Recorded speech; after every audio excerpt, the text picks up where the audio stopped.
Also, in the promissory note, give them a 90-day call option. A 90-day call option.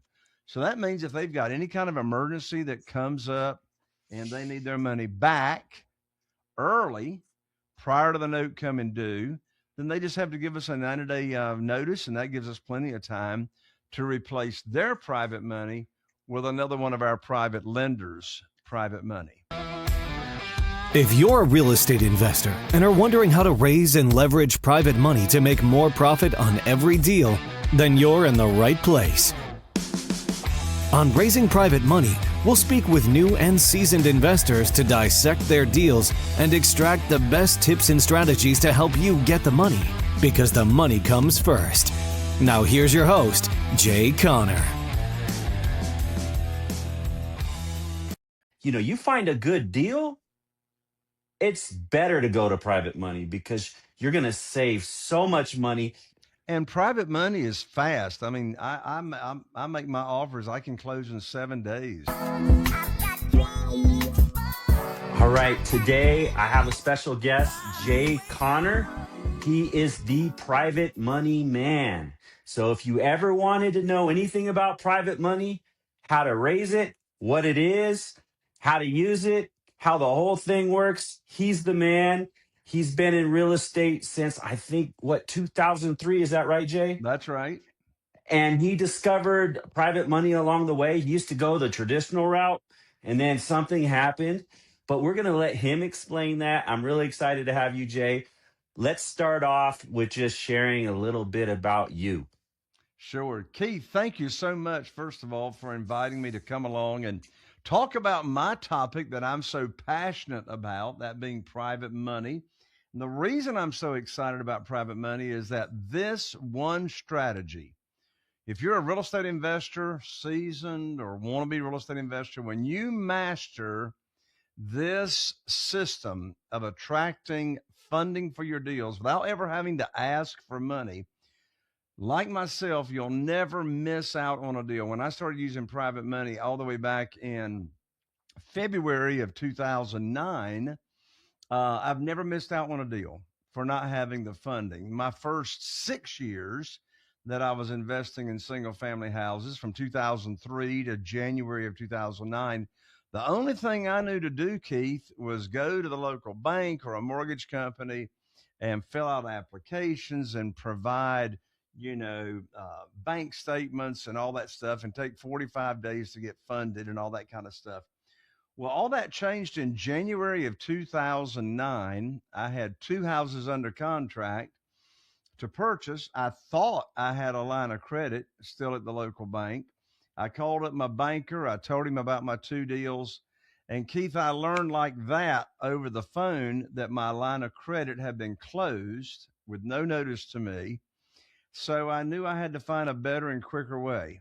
Well, in less than 2 weeks, my definition of coincidence is God's way of staying anonymous.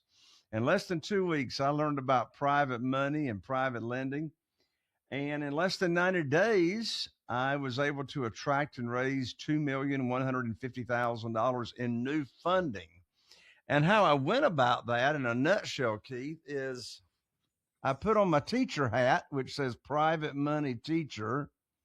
And I just went about sharing, first of all, with my own network, people I go to church with, people in my cell phone, Rotary Club, Business Networking International.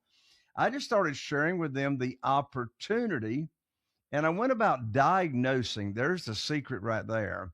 I just went about diagnosing who has a problem to where they're not happy with the rates of return that they're getting on their money in a, certificate of deposit in the local bank, a savings account.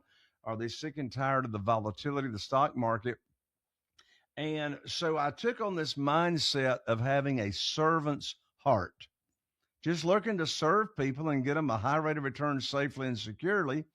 And so that's how I went about it. That's the mindset. No begging, no chasing, no selling, no persuading, no asking, offering this opportunity to people. And, I've got 47 private lenders, and none of them ever heard of private money or private lending or self-directed IRA accounts. They didn't know any of that stuff until I started sharing it with them. So by taking on a servant's heart and diagnosing who's got a problem, that's how I was able to attract over $2 million in funding. And another big part of the secret sauce is never talking about a deal that I need funded or I want funded in the initial conversation. Because now I already sound desperate. You know, desperation's got a smell to it. And if I'm talking about the opportunity and having a real estate deal for somebody to fund, I'm coming across as desperate.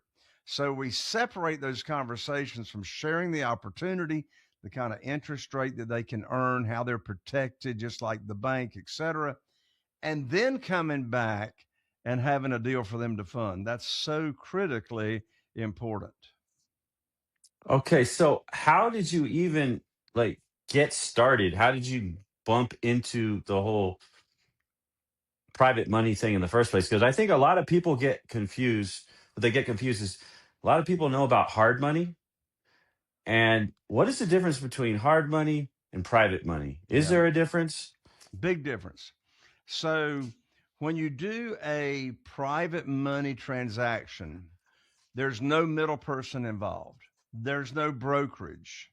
There's no hard money lender involved. It's a direct one on one transaction between you, your company, and that individual. A private lender is an individual, a human being just like you and me. And these are ordinary people. What we're doing is we're looking for lazy money. We're not looking for rich people. We're not looking for family offices. We're looking for ordinary people that have got investment capital and or retirement funds that's lazy. It's not working for them. It's not getting them a high rate of return. And so a hard money lender, in contrast to that, and by the way, I'm not poo-pooing hard money. I've Some of my best friends are hard money lenders. In fact, they use my techniques to go out and raise more money for their fund that they in turn turn around and lend out to real estate investors. So a Yeah, hard yeah. money lender is typically a broker that has established a fund. They have individuals like I'm talking about that invest in that fund, and then the hard money lender is the broker. They then turn around and lend that money out to real estate investors. They charge points or origination Hmm. fees. That's how they make most of their money. Well, in Hmm. this world of private money, there are no origination fees. There's no points because there's no broker involved. So that's the difference. Private money, you're doing business directly with the private money lender, in contrast to a hard money lender. That's a broker that's already gone out and raised money from individuals that they pay out a return, but then they charge a higher interest rate and then origination fees on top of that.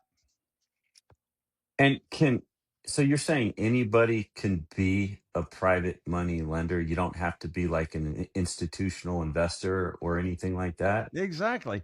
All my private lenders are just ordinary people. I've got retired police officers, I got retired civil service workers, I've got retired teachers. Um, and those are using their retirement funds. Now, then you got all these other people that are just using their investment capital that are not very happy with a 3% return in a local certificate of deposit. I've even had minor children be private lenders that got an inheritance from their grandparents, and their parents didn't want to put it in the local bank. They wanted to get that higher rate of return. So it's ordinary people that have got investment capital and or retirement funds that they want to get a high rate of return safely and securely. Now, when you say safely and securely, so how do you structure these deals? That's a great question. So we do not borrow unsecured funds. The SEC doesn't like that, right? So what we do is we give our private lenders the same security and documentation that the local bank gets. So think of the private lender as the bank. So the private Hmm. lender, we're not joint venturing. They're not getting a percentage of the profit. They're getting a straight 8%. I've been paying my private lenders 8% Is ever that since is that February. kind of like where you're is that like the where you're usually at is 8%? Ever like a since standard deal? 2009. Okay. Yep, paying them 8%. And so they know, so if they, loan $100,000, they know, and that's an annual percentage rate, they know they're going to get 8%. So what we do is we collateralize those notes to where we're not borrowing unsecured funds. So they're going to get a promissory note. In addition to that, depending on the state that the property's in, the private lender will either get a deed of trust, like here in North Carolina, in Texas. It's a deed of trust. Most people call it a mortgage. So that's their legal recourse. I mean, if the borrower of the money, the real estate investor, if you don't pay your private lender, the property does. They get the property. So actually, they make more money with that property than they would on the interest rate, but they don't want the property. A private lender just wants to be a passive investor, a passive lender that's Hmm. just going to sit back and get a nice rate of return. Okay, and they can do this with retirement funds as well. They can do it with retirement funds. If they have current retirement funds that they're not happy with the returns that they're getting or the volatility in the stock market, then they can transfer those funds with no tax effect, no tax consequences. They can transfer those funds to an IRS approved self directed IRA company. And that normally takes a couple of weeks. And once those funds are moved over there, then they can lend that money out from their self directed IRA account. And the returns they get are either tax free or tax deferred, depending on the type of retirement account they've got. Got it. Okay. It seems though that like to set all this up, do you need a attorney? Like how do you go about this if you're approaching investors or just the average Joe and say, "Hey, I have this private money." Is that how you approach this? I have a private money fund. No, I Would you don't like have to a I don't invest? I don't have a fund. So everything that we do in slang is called one-offs.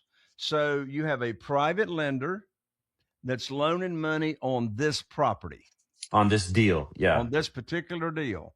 So they're going to get a Yes. promissory note, they're going to get a deed of trust or a mortgage that this property is backing. So their Hmm. note is backed by the real estate that my company is investing in. So they're not putting their money in a fund. In fact, they never send money to me. They always wire their funds, either investment capital or retirement funds.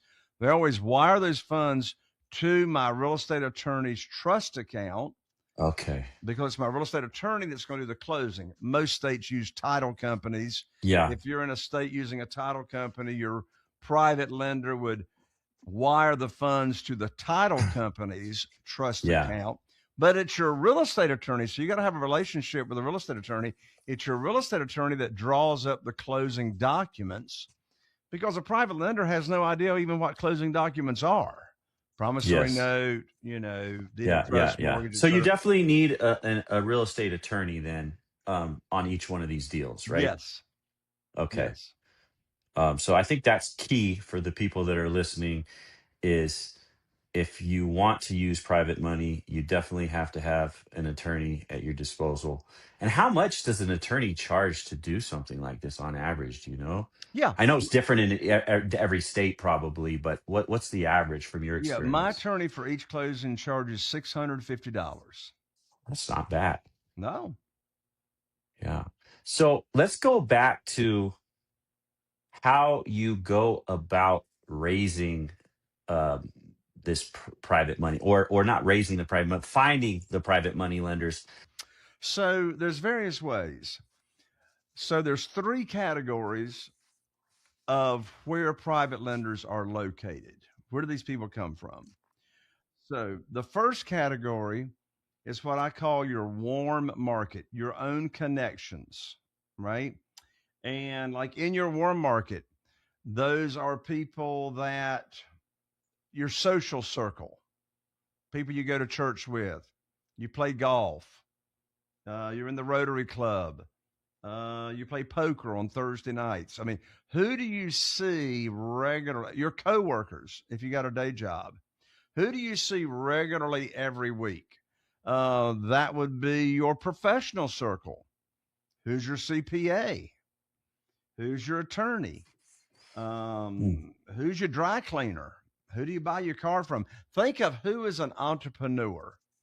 Those people get it, right? So that's the first category. And they're all on your cell phone. They're all in your cell phone, right? These are people you've already got the trust. They like you, they trust you, and all that. You've already got the connection. So that's one category, right? Mm-hmm. Second category of potential private lenders is what I call your expanded warm market. So if you want to scale your business and you want to do business with people that are in your connections, sooner or later, you're going to run out of your connections. So the question is, how do you grow your connections? And so I teach and I coach real estate investors all across the nation how to expand and grow your network like overnight. There's getting involved in the community. There's Business Networking International. There's SCORE. There's all kinds of ways that I teach how to expand your network. And then the third category of private lenders are existing private lenders. Well, where in the world do you find existing private lenders? Well, one place you find them is account holders at self-directed IRA companies. Did you know over 70% of account holders at self-directed IRA companies want to loan the real estate investor money? They want to be a passive investor. They don't want to go find deals, negotiate deals, talk with sellers. They just want to be the funding source, over 70%. Well, self-directed IRA companies have networking events on Zoom and in person. But there's one catch. There's one catch to that category. You're not putting on your teacher hat and teaching them people what private money is. They already know what private money is. They are already a private lender. So guess what? Now it's a negotiation conversation. And instead of offering the opportunity, you're finding out what they are accustomed to getting. Some are happy at 7%. Some are happy at 8%. Some are happy at 12%.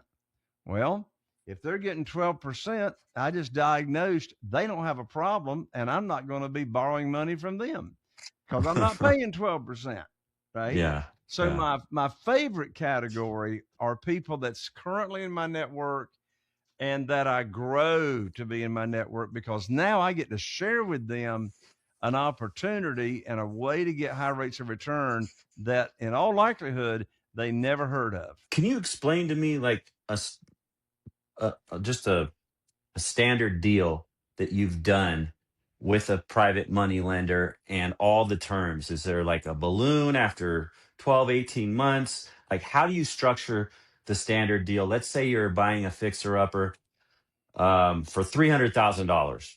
So we treat all of our private lenders the same.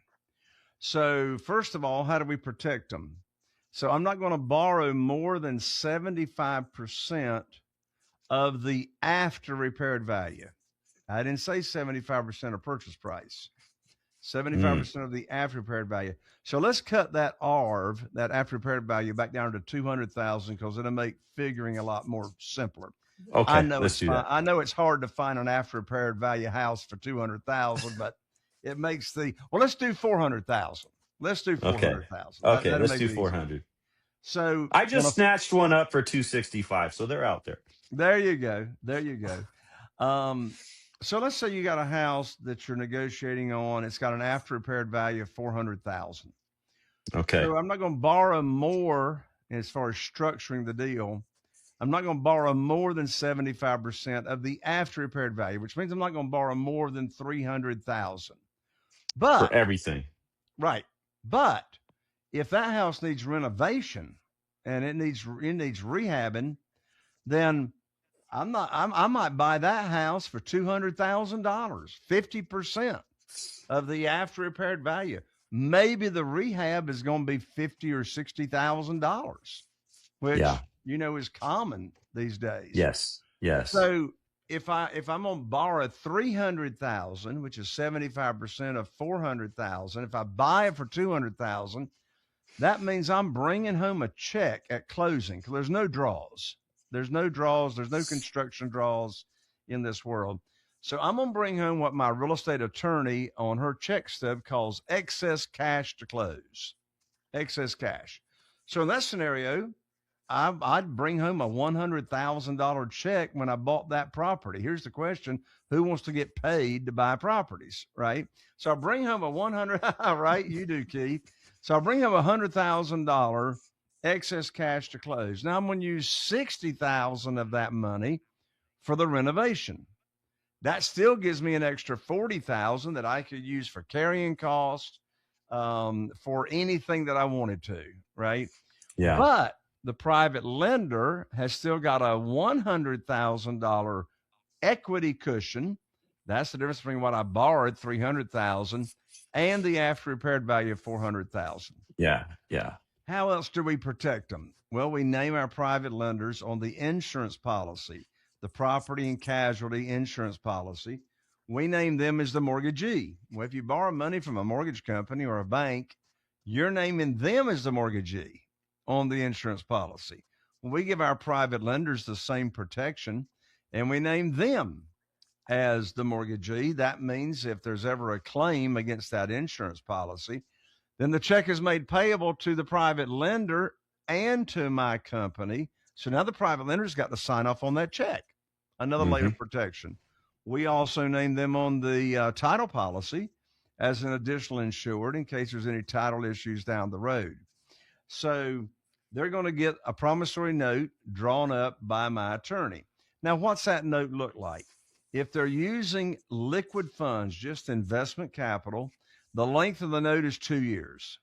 If they're using retirement funds, the length of the note is 5 years.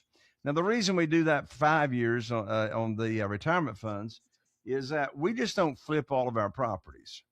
If, we might sell the property on lease purchase or rent to own and help that buyer get ready for a mortgage. Well, that's going to maybe take 18 months or 2 years for them to get ready for a mortgage. So we just don't want to have to keep extending the note. And plus, the private lender does not want their money back in that retirement fund, because if they get it back, they're not earning any money. So that's the length of the note. That's the loan to value, maximum loan to value of 75%. And that's how they're protected. We also, in the promissory note, give them a 90-day call option, So that means if they've got any kind of emergency that comes up and they need their money back early, prior to the note coming due, then they just have to give us a 90-day notice, and that gives us plenty of time to replace their private money with another one of our private lenders' private money. So those are some of the highlights in the opportunity, the program, as to how we protect our private lenders. For someone that's just getting started in this and they're wanting to do something like that, you said you offer coaching programs for this? Yes, we have different levels of coaching. So I've got one student that got my book, and he's raised $13 million of private money of just reading this book, my national bestseller. Wow. Where to get the money now? Okay, I'll put a link to that book. Yeah, and the link for this book is www.jayconner.com/book. It's that simple. The book's free, just covers shipping and handling. I'll autograph it. I'll rush it out to you, 3-day delivery. Where to get the money now? jayconner.com/book. And then I've got a collection of what I call private money $1 million scripts. So I've got a collection of 12 private money scripts that answers any question that a potential private lender may have. And the very first script is called the Curiosity Opener. One common question I get from real estate investors is, Jay, how do I even start a conversation? How do I even start the conversation? Well, you can download this script for free. It's a PDF, And you can download it at jayconner.com, jayconner.com/scripts. And that's plural, jayconner.com/scripts. And then what people really get a lot of benefit out of is I put on in-person live, a live conference. It's called the Private Money Conference. The Private Money Conference. And it's a 3-day event, Wednesday, Thursday, Friday. I only do it 3 times a year. Got another one coming right around the corner. But you can check out everything that's going on at the Private Money Conference at jayconner.com, jayconner.com/event. And that'll give you all the details for the Private Money Conference. Nice. Everyone that's listening, go check those links out, and I will put them underneath this podcast as well. I think this is great because I've been doing real estate for a while now, and I've done a lot of deals, and I've used a lot of hard money, right? And then I do like the Burr method usually on most of my investments. So I hold them as long-term rentals after they're fixed up, refinance to pay off the hard money lender, and now I have, a traditional loan where I'm holding the property. But even in those cases, I still have to put like 10% down. There's a lot of other costs that go into it. You eat up a lot of money in the origination fees and these other things. And this sounds like, you find a good deal, it's better to go to private money because you're going to save so much money. And private money is fast. I mean, I make my offers. I can close in 7 days. And, a lot of these sellers are for sale by owners. They're still living in the house. And so I'll close in 7 days and they can live there rent free for whatever period of time that we agree upon, 30 days or 60 days. Because, time kills deals. The more time that goes by, all kinds of things can go wrong. And so I'll give them 50% of their proceeds at closing 7 days down the road. When they vacate and move out, they get the balance, the other half. But what that allows you to do is go ahead and close on the deal and not let things go sideways. Yeah, I like that a lot. So everyone that's out there, definitely check Jay out. He's given us a ton of knowledge. I really do appreciate you coming on here, giving us tips and tricks on private money. I know I personally got a lot of value out of this episode, and it made me really think because, I kind of know about private money is there, but I've never actually gone after it. And I just think like, why not? Why am I not leveraging private money? I should be. So I'm definitely going to get your book, and I'm definitely going to download your script and take a look at that as well, Jay. Any last words you want to give to my audience? Yes. If you've been thinking about taking action, don't think anymore. Take action. I mean, on this podcast with Keith, I mean, you learn a lot of information, but, don't waste any more time implementing, what you're learning, right? Order the book. I'll autograph it. I'll ship it to you. Check out the live event, that script.